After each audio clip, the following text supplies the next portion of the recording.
Assalamualaikum warahmatullahi wabarakatuh.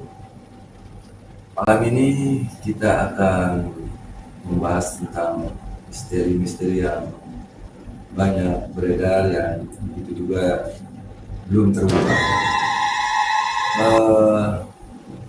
Di dalam misteri ini memang kita sering terjadi hal-hal yang di luar nalar yang mungkin tidak semua orang paham dengan hal-hal yang gaib. Kali ini sebelum saya mau membahas tentang misteri-misteri yang berada di sekitar tempat saya ada, saya akan kembali ke teman-teman saya ini, Mas Rizal dan Pak Soleh ini. Apa yang selama ini mungkin dialami dengan Bapak Soleh atau Rizal tentang hal yang gaib yang kira-kira mengganjal atau ya apalah yang kenapa sih begini misalnya. Nah, coba apa kira-kira? Ya, kalau mungkin yang banyak terjadi di lingkungan masyarakat yang mungkin selama ini jadi misteri, terutama anak-anak kecil yang kadang tengah malam nangis, nggak jelas apa penyebabnya, dibilang penyakit medis, tidak menunjukkan ke arah sana, tapi kok anak nangis terus tanpa henti, yang sehingga membuat mungkin orang tuanya bingung. Ini apa sih sebenarnya yang terjadi? Misteri apa sih yang terjadi? Kan kita sendiri ini awam nih di lingkungan masyarakat. Iya. Jadi begini, kita membahas dua ini ya, dalam artian begini. Ada hal-hal kalau di zaman dulu memang anak-anak yang masih kecil atau ibu-ibu hamil itu perlu kita perhatikan juga sebenarnya. Kenapa orang tua dulu disuruh bangle di ya, kalau yang orang hamil atau di anak-anak masih kecil itu kelihatan juga ada manfaatnya ya, itu secara yang biasa, bukan hal yang gaib. Tapi kalau kita berbicara dengan hal yang gaib, memang ya kita harus melihat dulu kenapa dia nangis begini. Apakah dia nangis yang wajar, apa nggak wajar, misalnya. Kalau nangis karena nggak wajar juga kita cari lagi. Apa penyebabnya? Nggak selalu yang dibilang nggak wajar itu hal yang gaib. Contoh, kalau yang wajar atau yang nggak wajar, ini ada yang memang satu karena gaib. Ini anak melihat gaib, bukan karena dia kena gaib, tapi dia karena itu melihat gaib. Ya, jadi dia menjadi nangis terus, karena dia melihat. Kedua, kita harus melihat kenapa sih dia menangis, ya kan? Mungkin dia ada yang dirasakan, sakit badannya kah, atau itu yang perlu kita kontrol. Ya, kita harus bisa mengontrol. Ya, dengan cara entah kita menyiapkan supa kita, ya, jadi kita mengontrol dulu dia apa sih penyakit. Jadi nggak bisa kita reka-reka, nggak bisa sembarangan. Ini kalau kita masuk ke alur gaib, nggak bisa kita main tarik aja. Kita harus mengontrol dulu keberadaannya dia. Kalau memang kita lihat bahwa ini hal yang nggak wajar. Nah, hal nggak wajar itu tadi saya bilang ada dua. Satu memang hal yang gaib, kedua adalah masalah badan. Adakah yang sakit? Jadi kita nggak reka-reka, itu ada gaibnya belum? Bukan. Kita harus bisa tahu bahwa memang itu ada gaibnya, ada. Kalau memang enggak karena sakit, ya kita harus tahu. Apakah dia ada di dalam badan atau di luar badan? Itu harus lebih teliti. Harus teliti, itu ya yang harus kita pahami masyarakat di sana. Jadi kita nggak bisa reka-reka tentang hal yang gaib juga. Jadi gaib kita harus tahu, gaib kah memang benar itu gaib, dan gaib juga nggak sembarangan gaib. Kita harus lihat lagi gaib dari mana ini.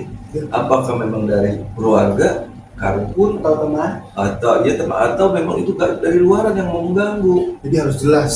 Jadi kita nggak main hantem aja. Kalau kita lihat main hantem aja, ternyata itu karun kita sendiri. Jadi kita nggak boleh main hantem promo. Makanya orang tua dulu ngomong kalau dia nangis tidak jadi, kadang-kadang dia orang tua dulu nggak tahu itu dari mana, tapi dia ngomong, ya kalau mau dia ngeliatin aja dari jarak jauh. Bahasanya tuh kalau misalnya itu karun misalnya. Jadi dia bilang kalau mau ngeliat aja, tapi jangan memperlihatkan anak-anak wujudnya itu tuh masih dipakai orang-orang tua dulu itu. Begitu Pak Soleh. jadi walaupun ibaratnya sederhana tapi ada keampuhannya berarti ya. Ada keampuhan, makanya kalau masalah hal gaib ini kan panjang dan kita harus banyak mengerti mana yang gaib, mana yang enggak. Gaib juga kita harus paham satu persatunya. Nggak bisa main hantem kromo, kita harus tahu siapa yang berada di situ. Masih ada hubungan saudara atau memang dari luar atau kiriman segala macam. Jadi harus bisa membedakan Harus mana bisa yang membedakan. medis sama non medis Iya. berarti ya. Kalau ini memang wah ini penyakit biasa, ini ada yang sakit. Oh iya kalau gitu ya harus tanya lagi ini apa memang harus diurut ya, harus diurut nanti dia larinya. Jadi ada petunjuk-petunjuk yang bakal mengikuti berarti. Betul. Jadi melalui pengontrolan yang tepat akan menghasilkan apa namanya tuh hasil yang lebih maksimal berarti. Betul. Ya. Jadi nggak bisa direka-reka. Ya itu nggak bisa direka-reka gitu. Ya nggak? Gimana Mas Rizal? Ya kayak gitu aja.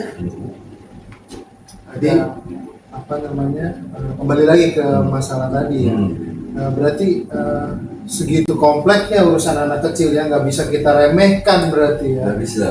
Nah, untuk jaga ininya mungkin gini ya, kan nggak semua orang ngerti tentang hal yang gaib, makanya biasanya sih kalau orang-orang tahunya, ini pasti ini masalah gaib karena ada anak kecil yang menangis, dia nangis terus, tapi dia nggak keluar air mata. Kalau orang tua bilang begitu kan, dia anak menangis terus tapi nggak ada keluar air mata, itu pasti masalah gaib. Orang tua gue udah sugestinya ke arah sugesti sana. ke sana gitu kan.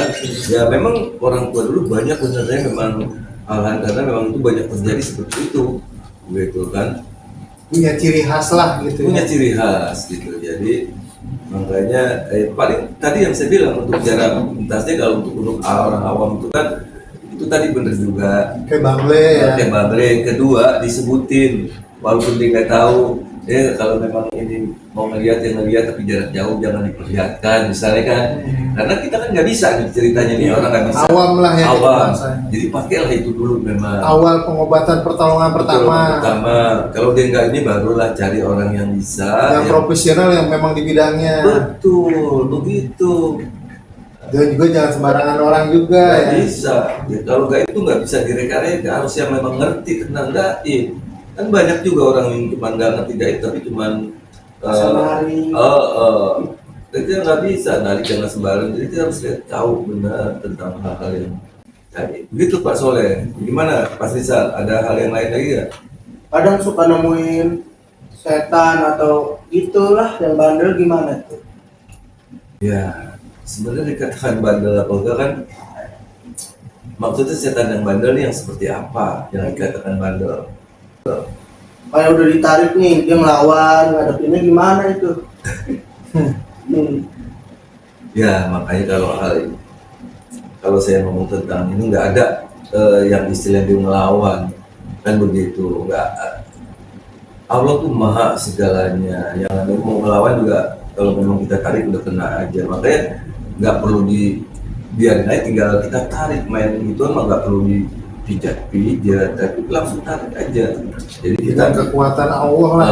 dengan kekuatan Allah baru kita ajak komunikasi kayak gitu. Pada prinsipnya Allah lah yang maha segala-galanya berarti ya. Iya, yang penting hidupnya begini, kita tuh nggak mungkin gaib-gaib juga mengganggu kita kalau bukan kitanya yang Bikin ulah bikin ya. ulah kan gitu kan. Iya. Jadi kalau kita nggak bikin ulah dia juga nggak ngapain. Jadi sebab akibat lah ya. Mungkin Iya. karena kita yang langsung ceroboh. Tengah hari itu bocah masih main dijamin aja mamanya. Nah begini Pak Soleh, jadi sekarang kita udah membahas tentang anak-anak ya. Mungkin nanti selanjutnya kita akan membuka misteri tentang hal-hal yang gaib yang berada di sekitaran Bilang Kota Depok. pinggiran Kota Depok. Kali ini mungkin kita para pemirsa di rumah mungkin kita baru membahas tentang tadi Anak kecil. Anak kecil, Problem ya. anak kecil yang mungkin kita banyak rasakan yang kita sendiri nggak tahu ya. harus solusinya bagaimana. Ya, mudah-mudahan nanti kita bisa membantu saudara-saudara di rumah apa kemungkinan dan kebenarannya yang terjadi. Mungkin mungkin kita sampai di sini dulu ya. Nanti Mungkin nanti kita akan lebih bahas yang lebih mendalam lagi dan nanti kalau dalam tema yang mungkin yang lain. lebih. Jadi nanti kalau ada pemirsa yang memang kita butuh apa namanya support ya, memang perlu apa yang perlu kita bahas, kita akan bahas. Dan kita nanti memang tadi yang saya bilang, saya juga akan pergi melihat hal-hal yang Tempat-tempat yang punya daya tarik misteri. tempat yang misteri, yang orang bilang di daerah sana ada Putri Ula dan sebagainya. Nanti kita akan pergi ke sana, melihat yang dibilang ada istananya, kita akan ke sana ya. Sampai ketemu lagi di episode kedua. Assalamualaikum warahmatullahi wabarakatuh.